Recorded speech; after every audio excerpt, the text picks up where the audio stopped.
Hello defence aspirants. जैसा कि हम बात कर रहे थे कि आप CDS, FCAT और NDA की तैयारी कर रहे हैं, तो फर्स्ट हम FCAT की अगर बात करते हैं तो FCAT में एक सब्जेक्ट जो है वो अलग से आता है जो कि CDS या फिर NDA में नहीं आता है, दैट इज़ रीजनिंग पार्ट। ठीक है, तो ज़्यादातर आप जब पढ़ोगे आर्टिकल वगैरह तो उसमें आपको मिलिट्री रीजनिंग वाला पार्ट मिलेगा। तो मिलिट्री रीजनिंग में बेसिकली क्या है कि दो सेगमेंट रहेंगे उसमें आपके। एक तो रहेगा आपका नॉन वर्बल। नॉन वर्बल का बेसिक मतलब क्या होता है कि इसमें दिए होते हैं डायग्राम, और डायग्राम के बाद आपको दिए गए होते हैं ऑप्शंस। आपने उन ऑप्शंस में से चूज करना होता है कौन सा आंसर आपका हो सकता है। तो अगर मैं बात करता हूँ FCAT के पेपर की, तो आप लोगों ने अगर देखा हो पेपर या जिन्होंने नहीं देखा है मैं उनको कहूँगा कि आप देखो लास्ट ईयर पेपर कैसे आए हैं। तो उसमें क्वेश्चन जो है वो है ऑब्जेक्टिव क्वेश्चन। ऑब्जेक्टिव का मतलब ये है एक क्वेश्चन दिया हुआ है, उसके ऑप्शंस दिए हैं, आपने उन ऑप्शंस में से चूज करना है कि सही ऑप्शन कौन सा होगा आपका। ठीक है, तो जैसे मैं बात करता हूं आपसे नॉन वर्बल की, नॉन वर्बल मतलब हो गया आपका डायग्राम वाले क्वेश्चंस, और दूसरा सेगमेंट जो आता है वो आता है आपका वर्बल, जिसमें क्वेश्चंस की स्टेटमेंट्स आपको दी होती हैं और स्टेटमेंट देने के बाद ऑप्शन दिए गए थे जिसको आपने चूज करना होता है। ठीक है, तो जैसे मैं बात कर रहा हूं आपसे नॉन वर्बल की, तो नॉन वर्बल में क्या है, मिरर इमेज क्वेश्चन आते हैं आपके, वाटर इमेज क्वेश्चन आते हैं आपके, सीरीज क्वेश्चन आएंगे आपके, क्लासिफिकेशन क्वेश्चन आएंगे आपके। ठीक है, डॉट सिचुएशन आपको कॉमन देखेगी ये पेपर में, then embedded images, pattern completion, analogy और सिमेट्रिकल ऑब्जेक्ट्स। ठीक है, ये टॉपिक्स मेजर हम कवर करेंगे नॉन वर्बल सेगमेंट में। और अगर मैं बात करता हूँ आपसे वर्बल की, तो वर्बल में वैन डायग्राम टॉपिक 5 मार्क्स का ज़्यादातर देखा गया ये टॉपिक। देन उसके बाद analogy, odd man out, coding decoding, alpha numeric, then ranking questions, inequalities, blood relation और आपका सिलोजम। तो ये सारे टॉपिक्स जो हैं ये आते हैं आपके वर्बल में, और ये जो टॉपिक्स हैं ये आते हैं आपके नॉन वर्बल में। तो हम जो कवर करेंगे 1 बाय 1 सारे के सारे टॉपिक्स कवर करेंगे, और हमारा ज़्यादा जो फोकस रहेगा वो नॉन वर्बल पार्ट में, क्योंकि पेपर में FCAT में नॉन वर्बल की वेटेज कंपेयर टू अदर्स ज़्यादा है। अब मैं अगर बात करता हूँ जिसका एम ना FCAT पेपर क्लियर करने का है, अगर मैं उसके लिए बात करता हूँ तो FCAT में रीजनिंग जो आपका पार्ट है ये टोटल आपके 34 मार्क्स की आई है लास्ट टाइम। अब पेपर आपने देखा होगा, अगर टोटल पेपर कितने का है 100 क्वेश्चन आ रहे हैं आपके, 100 क्वेश्चन में 34 क्वेश्चन आपके रीजनिंग के ही हैं। तो अगर मैं गौर करूं तो सबसे ज़्यादा जो वेटेज है वो रीजनिंग की है। लास्ट टाइम बच्चों ने पेपर जिनके क्लियर नहीं हुए, अगर मैं थोड़ा सा बात करता हूँ स्ट्रैटेजी की, लाइक मान लो अगर मैं सिर्फ 34 क्वेश्चन रीजनिंग के सारे करके देता हूँ, और अगर मेरा मैथ्स स्ट्रांग है तो मैथ्स से क्वेश्चन आए थे 18। तो अगर आप सिर्फ रीजनिंग और मैथ्स कंप्लीट कर लेते हो पेपर क्लियर। लाइक कई बच्चे बोलते हैं कि सर मेरा मैथ्स बहुत वीक है, मुझे मैथ्स बिल्कुल नहीं आता। इंग्लिश अगर आपकी स्ट्रांग है तो इंग्लिश के जो क्वेश्चंस आए हुए थे वो थे 23। नाउ अगेन 34 एंड 23, अगर मैं इंग्लिश प्रॉपर कर लूँ, मैं रीजनिंग प्रॉपर कर लूँ, अगेन मेरा पेपर क्लियर है श्योर शॉर्ट। ठीक है, तो अगर मैं बात करता हूँ आपसे थोड़ा सा स्ट्रैटेजी बनाने की कि मतलब पेपर हमने 100% क्लियर करना ही है, तो उस केस में रीजनिंग का स्ट्रांग होना बहुत ज़रूरी है। और सबसे आसान पार्ट जो FCAT में है वो आपकी रीजनिंग सेगमेंट आती है। ठीक है, ठीक। तो फर्स्ट जो हम टॉपिक शुरू कर रहे हैं नॉन वर्बल का, वो हम देख रहे हैं डिफरेंट टाइप की इमेजेस। ठीक है, तो टॉपिक आज का जो है वो है आपका इमेज, जिसमें हम लोग कवर करेंगे कि कौन कौन से टाइप्स की आपकी इमेजेस होती हैं और इन इमेजेस के क्वेश्चंस को हमने सॉल्व कैसे करना है। First and the foremost thing जो आप लोगों ने अपने माइंड में रखना है कि FCAT के पेपर में ना टाइम बहुत ज़्यादा है हमारे पास एक तरीके से। अगर आप इजीली आराम से क्वेश्चंस को टाइम देते हो तो भी आप 100% क्वेश्चंस को अटेंड कर सकते हो। ये बाकी कॉम्पिटिटिव की तरह नहीं है कि जिसमें टाइम कम है और क्वेश्चन ज़्यादा है। इसमें ईजिली एनफ टाइम है और एनफ क्वेश्चन है आपके। ठीक है, तो अब थोड़ा सा ध्यान देना हमने क्वेश्चंस को, टेक्निक और दिमाग के साथ अपने क्वेश्चन सॉल्व करना है। फर्स्ट थिंग अगर हम बात करते हैं, इमेजेस होती हैं आपकी दो टाइप की। एक जो इमेज होगी वो होगी आपकी मिरर इमेज, और दूसरी जो इमेज होगी वो होगी आपकी वाटर इमेज। जब भी आपसे बात करता है मिरर इमेज की, तो मिरर इमेज हमेशा आप लोगों ने माइंड में रखना है कि इमेज जो है वो सामने की तरफ बनती है। मॉर्निंग में हम सुबह उठते हैं तो जैसा कि हम देखते हैं, जब भी हम अपना फेस देखते हैं तो हम अपना फेस सामने की तरफ देखते हैं। तो जब बात करेंगे आपसे मिरर इमेज की, तो मिरर इमेज आपकी सामने की तरफ बनेगी। ठीक है, अब हम एग्जांपल लेते हैं कि अगर इससे क्वेश्चन आएगा तो आपने क्वेश्चंस को सॉल्व कैसे करना है। ठीक है, होगा क्या, अगर मैं बात करता हूँ आपसे मिरर इमेज की, तो मिरर इमेज मान लो आपको ना एक अल्फाबेट दिया हुआ है L, आपसे बोलता है कि भाई L की ना मिरर इमेज कैसे दिखाई देगी। तो आपने क्या करना है, मिरर इमेज जैसा मैंने आपको बताया कि मिरर इमेज हमेशा बनेगी आपकी सामने की तरफ। होगा क्या, जो भी आपका अल्फ़ाबेट है उसका जो लेफ्ट होगा वो इमेज में बन जाएगा राइट, और जो भी अल्फ़ाबेट का राइट होगा वो इमेज बन जाएगा लेफ्ट। ठीक है, तो अगर मान लो कहीं आपको कंफ्यूजन होती है तो सिंपली अपने पेपर में क्या करना है, वहां पे आपको मिलेगी एक रफ शीट। जैसे कि मैंने किया, एक रफ शीट ले ली और मैंने इस रफ शीट के ऊपर ना उस अल्फ़ाबेट को नोट डाउन कर लिया।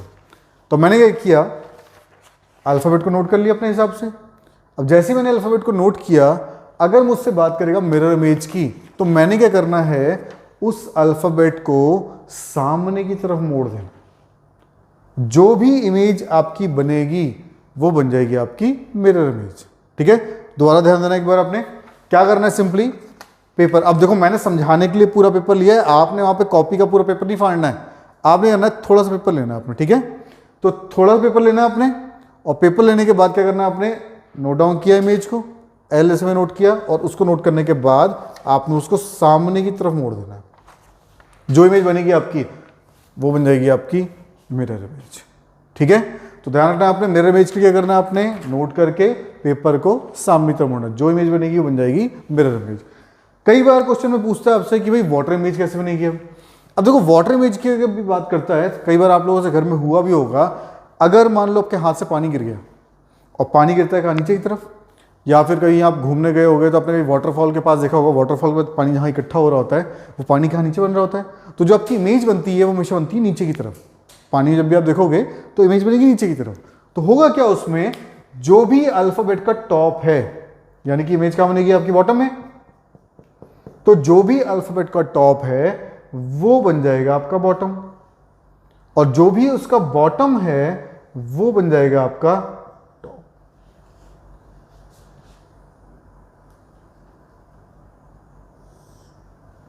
ठीक है, तो इसमें क्या होगा, जो भी आपका टॉप है वो बन जाएगा आपका बॉटम, और जो भी उसका बॉटम होगा वो बन जाएगा आपका टॉप। ठीक है, इसमें उल्टा हो जाएगा। अब अगेन, अगर मैंने जल्दी करना है इसको या समझना है कि एक्यूरेट कैसे है डायग्राम, तो मैंने क्या करना है, उस वाले केस में मैंने अल्फ़ाबेट को नोट डाउन कर दिया, और वाटर इमेज के केस में ध्यान रखना है पेपर को अपने नीचे की तरफ मोड़ना है, तो जो इमेज बनेगी वो बनेगी वाटर इमेज। अब बच्चे गलती ये करते हैं, देखो हम लोग क्या करते हैं, हम लोग दिखाते हैं वहाँ पे होशियारी, हम लोग क्या करते हैं, नोट डाउन करते हैं और पेपर को ना ऐसे मोड़ देते हैं, फिर वो क्वेश्चन आएगा गलत। डिफरेंस दिख रहा है वो गलत, तो ये इमेज नहीं है। क्या करना है, आपने नोट डाउन करना है और उसको नीचे की तरफ मोड़ना है, नीचे मोड़ के जो इमेज बनेगी आपकी वो बनेगी आपकी वाटर इमेज। तो वाटर इमेज के लिए ध्यान रखना है, हमने क्या करना है, अल्फाबेट को नोट डाउन करना है, और नोट डाउन करने के बाद हमने उसको नीचे की तरफ मोड़ना है, मोड़ के जो आपकी इमेज बनेगी वो बन जाएगी आपकी वाटर इमेज। ठीक है, जल्दी से इसका नोट डाउन करो, और उसके बाद थोड़ा सा कॉम्प्लेक्स केस देखते हैं कि जब आपके डायग्राम थोड़ा कॉम्प्लेक्स होंगे या फिर कॉम्प्लेक्स डायग्राम आते हैं तो उस वाले केस में अपने क्वेश्चन को अप्रोच कैसे करना है। नोट डाउन करो सभी इसको जल्दी से।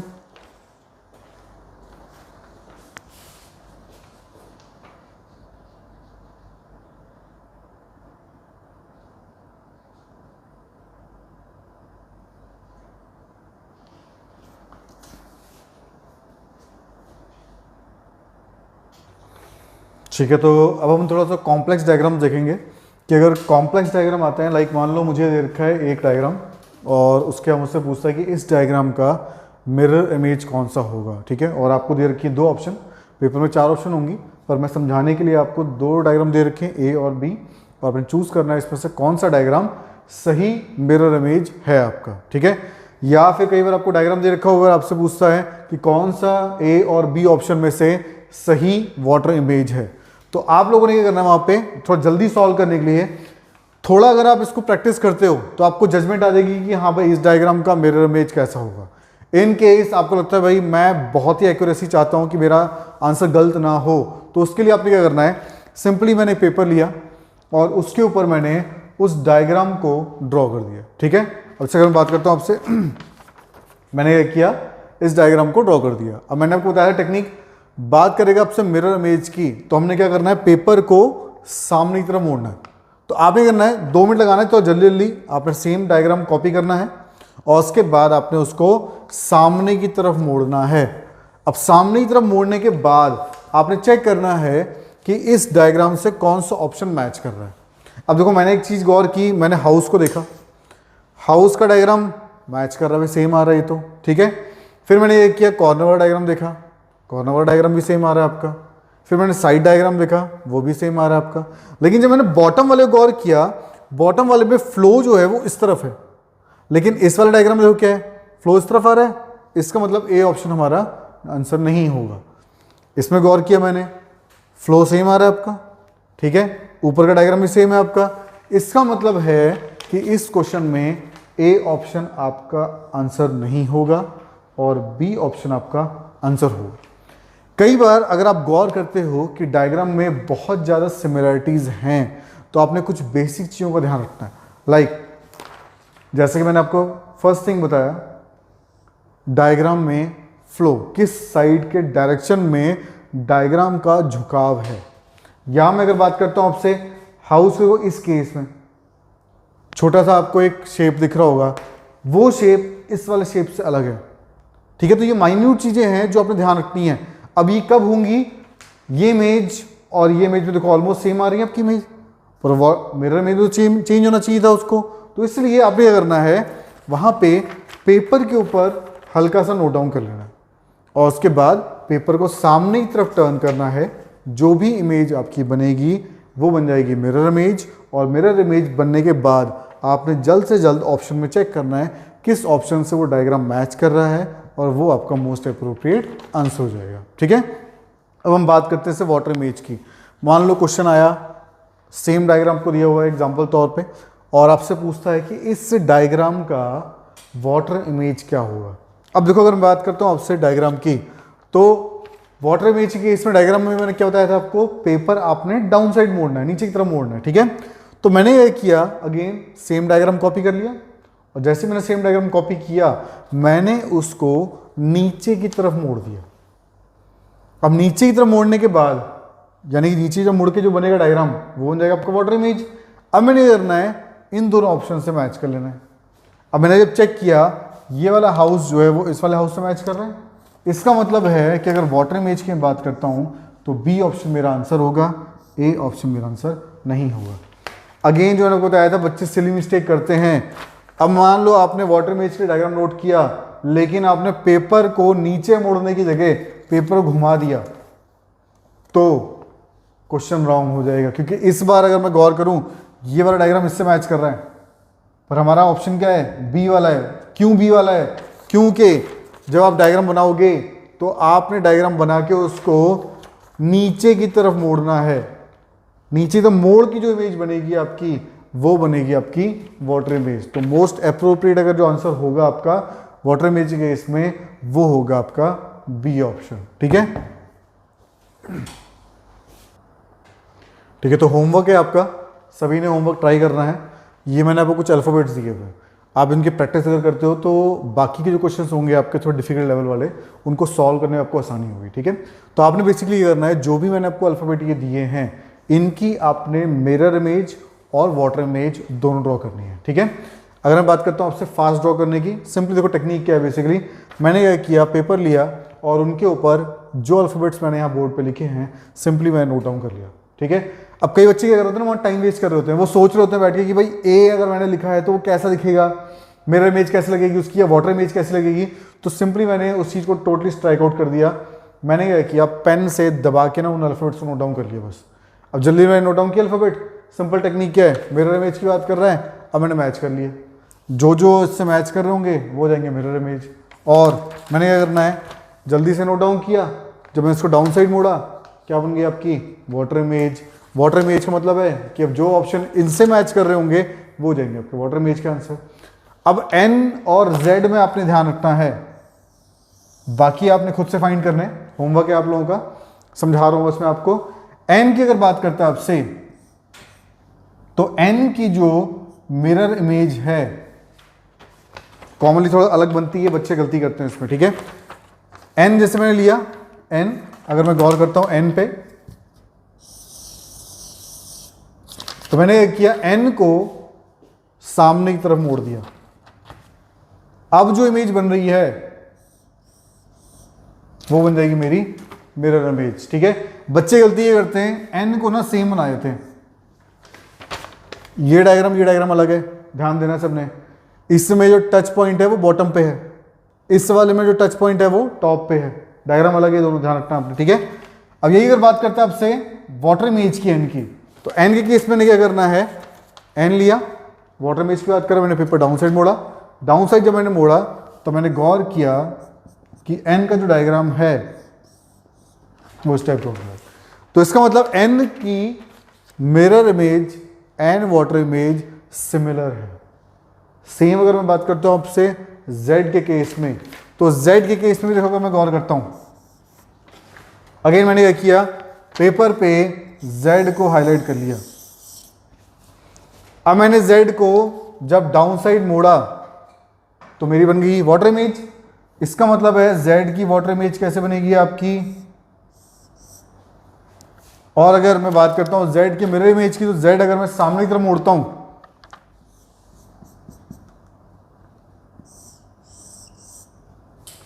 तो z की बन गई आपकी मिरर इमेज। अगेन अगर मैं गौर करता हूं तो z की mirror image and water image दोनों सिमिलर है। तो आप लोगों ने घर पे प्रैक्टिस करना है और ए से लेकर z तक सारे अल्फाबेट ड्रॉ करने हैं, चेक करना है किन किन अल्फाबेट्स की मिरर इमेज वाटर इमेज दोनों सेम है। और ये भी आपने चेक करना है कि ऐसे कौन से अल्फाबेट्स हैं जिनकी खुद की इमेज रियलिटी में mirror image and water image तीनों के तीनों सेम है। ये भी आपने खुद से ट्राई करके फाइंड करना है। ठीक है, चलो तो नेक्स्ट टॉपिक शुरू करते हैं हम सीरीज का। तो नेक्स्ट टॉपिक है आपका वो है सीरीज डायग्राम का।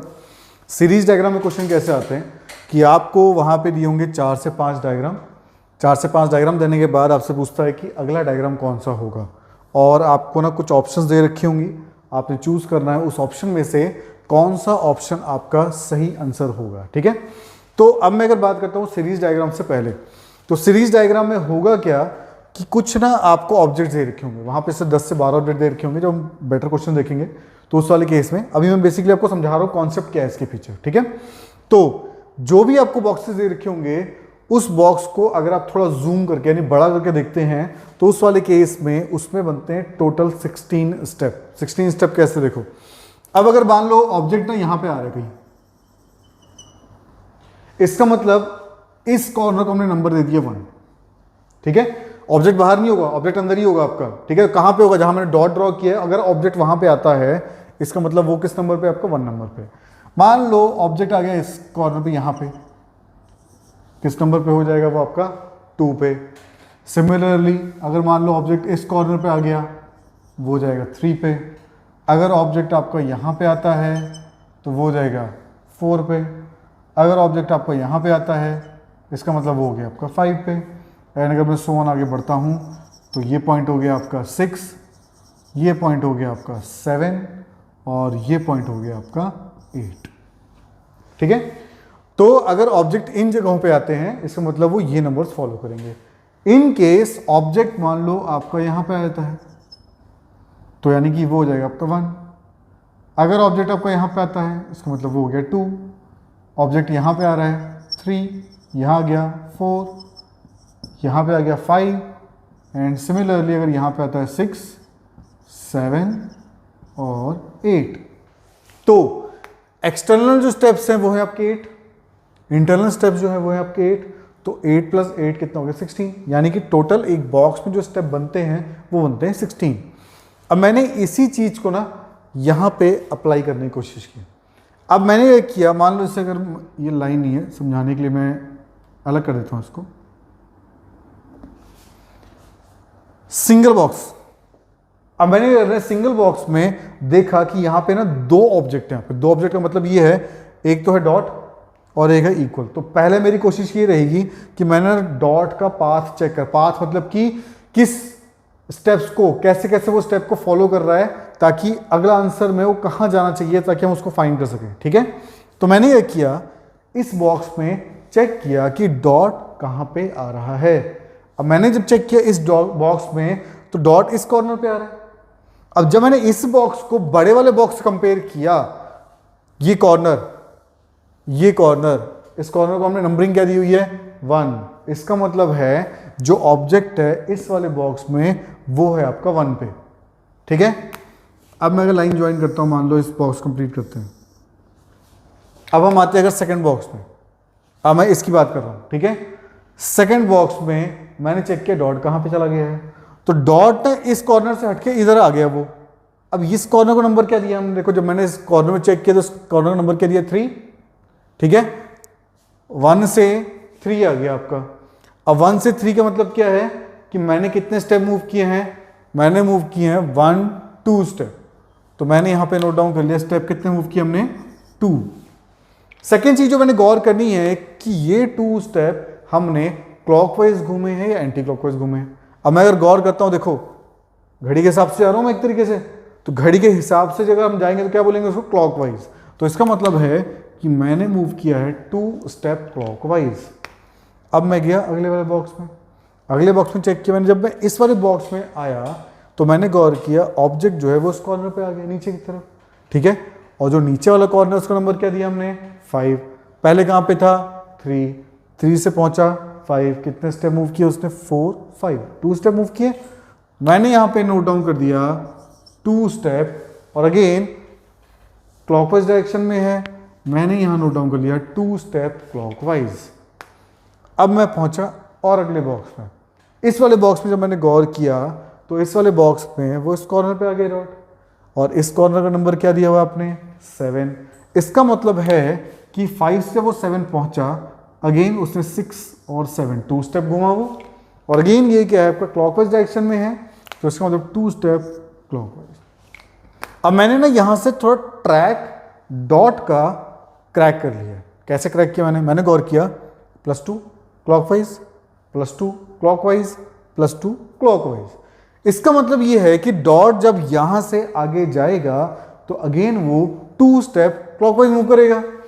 अब 2 स्टेप क्लॉकवाइज मूव करना है अपने, तो कैसे मूव करोगे आप, देखो 7 पे हो आप, पहले कहां थे 1 1 2 3 पे है, 5 पे है, 7 पे है, अगेन 2 स्टेप क्लॉकवाइज है ना, 2 स्टेप क्लॉकवाइज, तो कहां जाऊंगा मैं 1 2, यानी कि मैं आ गया 1 पे। अब मैंने चेक करना है कौन से ऑप्शन में जो डॉट है 1 पे है। अब मैंने गौर किया, देखो ए में जो है 1 पे तो है नहीं, ए ऑप्शन हो गया मेरा कैंसिल। बी ऑप्शन में क्या है 1 पे है, सी ऑप्शन में क्या है 1 पे है, तो इसका मतलब बी और सी में से कोई एक आंसर हो सकता है, ठीक है। अब 2 आंसर तो होंगे नहीं, इसलिए अब मुझे क्या करना पड़ेगा, दूसरा जो ऑब्जेक्ट मुझे दे रखा है जो कि इक्वल है, इक्वल का पाथ मुझे ट्रेस करना पड़ेगा। अब मैंने गौर किया इक्वल पहले यहां पे, इसका मतलब वो एक तरीके से इस पॉइंट पे है, इस कॉर्नर वाले पॉइंट का नंबर क्या आपका 7। अगले बॉक्स में जब वो गया वो आ गया देखो बीच में, ठीक है। अब बीच में आ रहा है, बीच वाले का नंबर क्या दिया आपने 6, तो मैंने गौर किया पहले वो 7 पे है, अब वो गया 6 पे। अगले बॉक्स में देखो, इस वाले बॉक्स में जो इक्वल है वो कहां पे अगेन कॉर्नर पे आ गया, कॉर्नर नंबर क्या है 7। अगले बॉक्स में चेक किया मैंने, बीच में आ गया, बीच का नंबर क्या है 6, तो इसका पैटर्न क्या बना 7 6, लिख लेते हैं इसको 7 6, फिर इस वाले में 7 6, तो मैंने गौर किया 7 6 7 6, नेक्स्ट आ जाएगा 7 पे। अब मैंने गौर किया बी ऑप्शन में तो 7 पे है वो, सी ऑप्शन में 7 पे नहीं है, सी ऑप्शन नहीं है, इसका मतलब सी ऑप्शन हो गया कैंसिल, बी ऑप्शन बचा, तो बी ऑप्शन हो जाएगा आपका आंसर, ठीक है। तो इसको नोट डाउन करो सभी, एक बार देख लो डायग्राम को अच्छे से, कुछ ना समझ में आया हो तो वो आप चैट पे पूछ सकते हो, पहले तो उसको नोट डाउन करो सभी।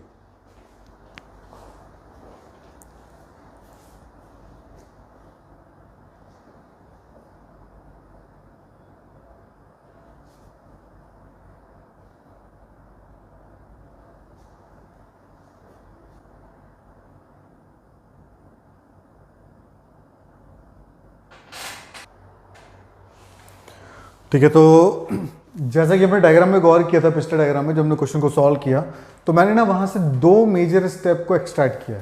फर्स्ट स्टेप क्या था मेरा, नंबर ऑफ स्टेप मूव, यानी कि जब मैं 1 से 3 जा रहा था तो मैं 1 2 2 स्टेप मूव कर रहा था, मैं 3 से 5 जा रहा था तो मैं 1 2 स्टेप मूव कर रहा था, यानी स्टेप्स।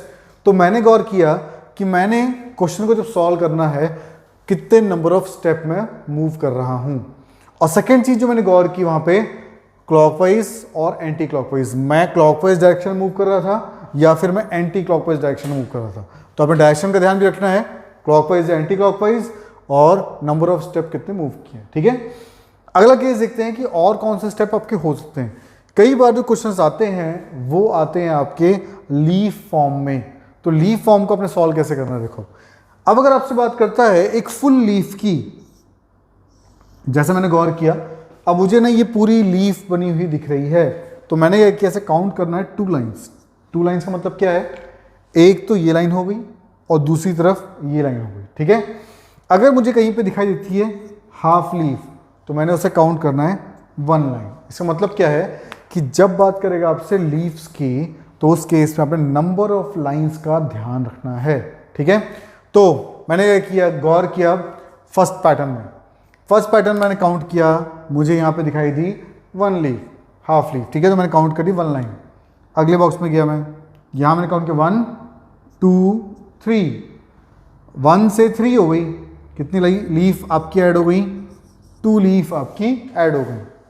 अगले बॉक्स में गया मैं, 1 2 3 4, 3 से 4 हो गई, कितना ऐड हो गया आपका, 1 ऐड हो गया आपका। अगले बॉक्स में गया मैंने काउंट किया 1 2 3 4 5 6, 4 से 6 हो गई, 4 से 6 का मतलब क्या हो गया, 2 लाइन ऐड हो गई आपकी। ठीक है, तो तो अगर मैं गौर करता हूं तो पहले 2 लाइन ऐड हो रही है, फिर 1 लाइन ऐड हो रही है, फिर 2 लाइन ऐड हो रही है, तो नेक्स्ट क्या हो जाएगी आपकी 1 2 1 2 1। तो यानी कि अगले केस में 1 लाइन मुझे ऐड करनी है। यहाँ पे लाइन्स कितनी, 6 में मैंने 1 ऐड किया 7। इसका मतलब है ए बी सी ऑप्शन में से जिसमें 7 लाइन्स होगी वो हमारा आंसर हो सकता है। मैंने क्या किया, ए ऑप्शन में गौर किया 1 2 3 4 5 6 7 8 9, यहाँ तो 9 लाइन्स आ रही है। 9 लाइन का मतलब क्या है, ये आंसर नहीं होगा, क्यों, क्योंकि हमें चाहिए कितनी 7, तो इसका मतलब ए ऑप्शन हो गया कैंसिल। अब मैं पहुंचा बी पे, बी में काउंट किया मैंने 1 2 3 4 5 6 7, ठीक है, 7 लाइन्स आ रही हैं आपकी। सी ऑप्शन देखते हैं 1 2 3 4 5 6 7, सी में भी 7 आ रही हैं। अब बी ऑप्शन भी आंसर हो सकता है, सी ऑप्शन भी आंसर हो सकता है, ये दोनों 7 लाइन्स हैं आपकी। तो अब मुझे सेकंड क्राइटेरिया ध्यान रखना पड़ेगा। ठीक है, सेकंड क्राइटेरिया क्या हो सकता है, अब मैं अगर थोड़ा डायग्राम को गौर से देखूं तो इस केस में मुझे लीफ की जो डायरेक्शन है वो ये चेक करना है कि वो कौन से नंबर की तरफ फेस कर रही है। देखो कैसे, जैसे मैंने इसमें गौर किया, अब ये लीफ जो है वो मुझे फेस कर रही है इस तरफ, और जब मैं इस पार्ट को अगर गौर से थोड़ा देखूं तो इस पार्ट को हमने बॉक्स नंबरिंग क्या दी हुई, बीच वाले पार्ट को देखो 2 दिया हुआ है। इसका मतलब है कि जो लीफ है वो डायरेक्शन 2 की तरफ फेस कर रही है।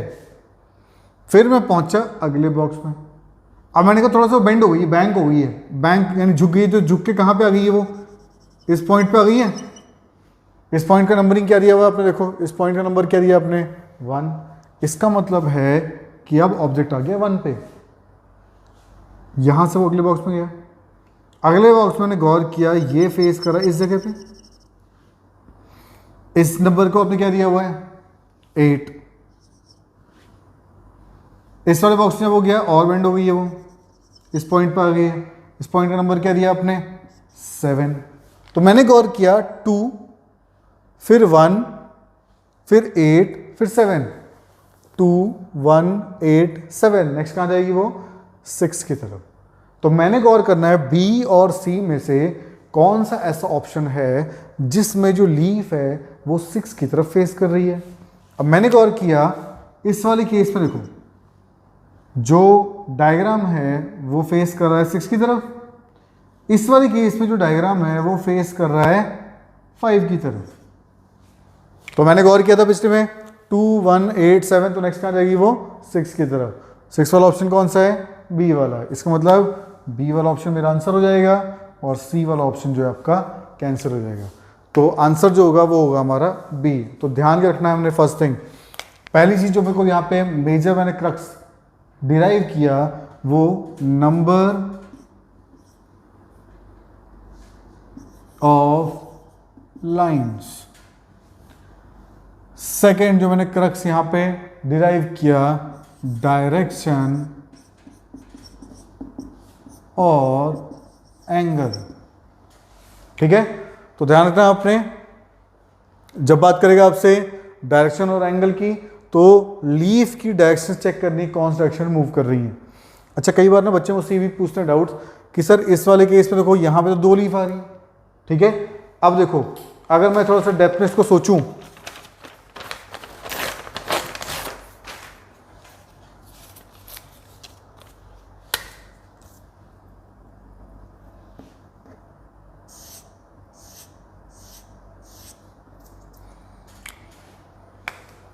ठीक है, अब मैं इस कर्व को देखता हूं, ये कर्व बेंड हो गया, ये जो कर्व है देखो मैच कर रहा है इससे, लेकिन क्या ये कर्व अगर मैं देखता हूं, ठीक है, तो ये कर्व तो मैच कर रहा है, लेकिन ये जब आप उसको घुमाओगे ऐसे करके तो देखो ये कर्व इससे मैच नहीं कर रहा, ये ऊपर की तरफ है, ये नीचे की तरफ है। बेसिकली हो क्या रहा है आपका, ये कर्व आपका मूव कर रहा है ना ऐसे, तो इसका मतलब क्या हुआ, जब ये कर्व ऐसे है फिर ऐसे फिर ये ऐसे, तो यानी कि ये दोनों कर्व मैच कर रहे हैं, इसलिए मैं इस कर्व पे ध्यान दे रहा हूं। अगेन जब ये आगे वाले बॉक्स में गया तो थोड़ा सा और बेंड हो गया, अगेन ये मैच कर रहा है इस वाले कर्व से। इसका मतलब है कर्व का ध्यान रखना आपने कि कर्व की जो मूवमेंट है वो कौन सी डायरेक्शन में, कौन से एंगल में और कौन सी पोजीशन पे मूव कर रही है। ठीक है, जल्दी से इसको नोट डाउन करो, फिर अगेन हम नेक्स्ट वाला डायग्राम इसमें चेक करते हैं। नोट करो सभी इसको एक बार।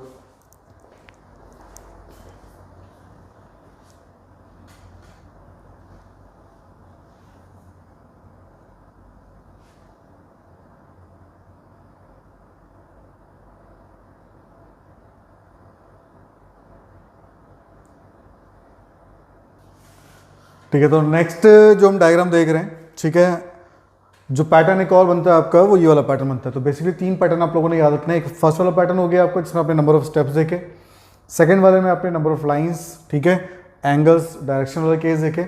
अब जो हम पैटर्न देखने वाले हैं इसमें आपने स्टेप्स का ध्यान रखना है। ठीक है, स्टेप्स कैसे, अब मैं बात कर रहा हूँ इस वाले बॉक्स की। सिर्फ फर्स्ट अगर मैं बॉक्स देखता हूँ तो यहाँ पे 4 ऑब्जेक्ट मुझे दिख रहे हैं या फिर 4 लाइन दिख रही हैं। ठीक है, तो मैंने ये क्या गौर किया, इसको स्प्लिट कर दिया 4 लाइन पार्ट में। इसका मतलब एक तो ये हो गया 1, ये हो गया 2, ये हो गया 3 और ये हो गया 4। तो अब मैंने जब इसको स्प्लिट किया, ठीक है, अब मैंने ये करना है जो आपका फर्स्ट डायग्राम है, इससे मैं अगर बात करता हूँ हाफ सी, तो इसका मैंने पैटर्न चेक करना है क्या बन रहा है। ठीक है, मैं इसको ट्रेस करने की कोशिश करूंगा कि ये किस पैटर्न को फॉलो कर रहा है। इसमें मैंने फर्स्ट देखा, अब मैंने फर्स्ट पे जब सेकंड वाले पार्ट में गया तो फर्स्ट लाइन पे था पहले, ये सेकंड वाले डायग्राम में क्या हो गया, वो सेकंड लाइन में आ गया है। और सेकंड लाइन में मैंने गौर ये किया कि इसमें तो ये लेफ्ट साइड है पर इस वाले केस में ये राइट साइड हो गया आपका। ठीक है, अब जब मैं सेकंड से थर्ड में पहुंचा, अगेन मैंने गौर किया, मैंने ये किया सेकंड लाइन से देखा थर्ड लाइन में आ गया ये, और अगेन थर्ड लाइन में आया तो पहले ये राइट में था, अब ये लेफ्ट में आ गया। अब मैंने अगेन थोड़ा सा गौर किया तो ये मैंने गौर किया, एक तो ये एक एक स्टेप करके मूव कर रहा है, फर्स्ट में, सेकंड में, थर्ड में। दूसरा मैंने क्या गौर किया है, लेफ्ट राइट लेफ्ट, तो यानी अगले में वो राइट पे जाना चाहिए, अगले में राइट पे जा रहा है, एक स्टेप नीचे भी जा रहा है। तो इसका मतलब है मेरी जो अजम्पशन रही कि शायद कुछ ऐसा हो सकता है कि अगले में देखो लेफ्ट है राइट है, लेफ्ट है राइट है, यानी अगले वाले जब वो डायग्राम में जाएगा तो लेफ्ट में आना चाहिए वो। ठीक है, लेकिन जब मैंने ऑप्शन चेक किए तो इसमें लेफ्ट में सी है ही नहीं, बी में चेक किया इसमें लेफ्ट में सी नहीं है, सी में चेक किया इसमें लेफ्ट में सी नहीं है। इसका मतलब जो हमने प्रेडिक्शंस रखी थी वो रॉन्ग हो गई है। तो अब मैंने क्या करना है, सी के बाद दूसरे ऑब्जेक्ट का पाथ ट्रेस करने की कोशिश की। अब मैंने क्या गौर किया, इस बार ना स्क्वायर है, फर्स्ट वाले केस में स्क्वायर जो है वो सेकंड पोजीशन पे आ रहा है और जो स्क्वायर है वो राइट साइड है। जब वो अगले वाले डायग्राम में गया तो वो सेकंड से थर्ड पे आ गया, थर्ड पे जब वो आया किस साइड आ गया, लेफ्ट राइट लेफ्ट। अगले वाले बॉक्स में जब वो गया तो वो थर्ड से कहाँ पे आ गया, फोर्थ पे आ गया, लेफ्ट से राइट। लेकिन अब मैंने गौर किया यहाँ से, जब वो थर्ड से अगले वाले में गया, इसका मतलब जब डायग्राम आपका अगले वाले में टॉप पे जा रहा है तो वो साइड चेंज नहीं कर रहा है। ठीक है, राइट, लेफ्ट, राइट और फिर राइट। इसका मतलब मैंने यहां से क्या गौर किया, जो सी शेप है जब वो बॉटम से अपसाइड जाएगा, बॉटम से अपसाइड यानी कि बॉटम से जब वो अपसाइड जाएगा तो वो साइड चेंज नहीं करेगा। तो इसका मतलब ये है कि यहाँ पे देखो सी क्या आपका राइट साइड है, तो यानी कि सी यहाँ पे राइट साइड ही होगा। अब वो ए ऑप्शन में भी है, बी में भी है, सी में भी है, तो मैंने क्या करना है, सारे चेक करने पड़ेंगे। अब मैंने एक और चीज़ थोड़ा दिमाग लगाने की कोशिश की, मैंने यहाँ पे गौर किए कौन कौन से ऑब्जेक्ट्स हैं। स्क्वायर है, सर्कल है, होलो ट्रायंगल है और सी शेप है आपका। ठीक है, मैंने गौर ये किया, यहाँ पे देखो होलो ट्रायंगल है, सभी में होलो ट्रायंगल आ रहे हैं, पर ए वाले में जो ट्रायंगल है वो फिल्ड है, नया डायग्राम आ गया, बाकी कहीं पे भी नया डायग्राम नहीं है। तो यानी कि एक तो आपको जैसे कहीं पे नया डायग्राम दिखता है उसको आप सीधे स्ट्राइक आउट कर सकते हो। कब कर सकते हो, जब सभी में कहीं पे भी कोई नया ऑब्जेक्ट नहीं है। ठीक है, अब मैं थोड़ा और डिटेल में अगर देखता हूँ, मैंने ये किया बी और सी में से को चूज करना है।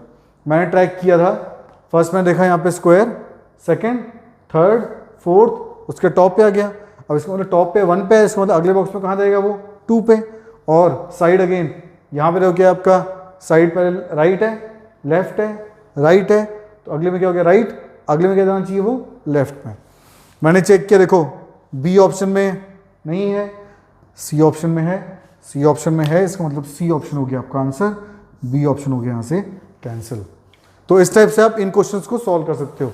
तो ध्यान अपने ये रखना है कौन सा पाथ फॉलो कर रहे हैं और अकॉर्डिंगली किस किस नंबर पे वो आ रहे हैं। तो 4 स्टेप को ध्यान रखते हुए आपने क्वेश्चंस को सॉल्व करना है। पहला स्टेप क्या है, नंबर ऑफ स्टेप मूव। अब नंबर ऑफ स्टेप आपके इस पैटर्न में भी हो सकते हैं, या फिर नंबर ऑफ स्टेप जो है आपके वो टॉप टू बॉटम या बॉटम टू टॉप भी हो सकते हैं। Then clockwise, anti clockwise, object आपका क्लॉकवाइज टर्न कर रहा है या फिर एंटी क्लॉकवाइज टर्न कर रहा है। नंबर ऑफ लाइंस, कितनी नंबर ऑफ लाइंस है, जैसे इस केस में आपकी 4 लाइंस थी। ठीक है, अगले वाले केस में डायरेक्शन या फिर एंगल। एंड फिफ्थ जो ऑप्शन ध्यान में रखना है, अगर मैं बात करता हूं आपसे,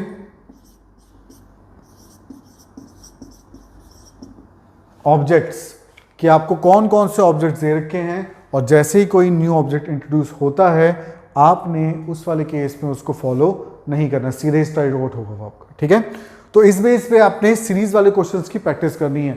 आप प्रैक्टिस के लिए कोई दूसरे बुक्स या फिर दूसरे ऑप्शन से आप क्वेश्चन प्रैक्टिस कर सकते हो। साथ ही साथ अगर आपको प्रॉपरली क्लास समझ में आई है तो लाइक बटन दबाएं और वॉरियर जोन को सब्सक्राइब करें।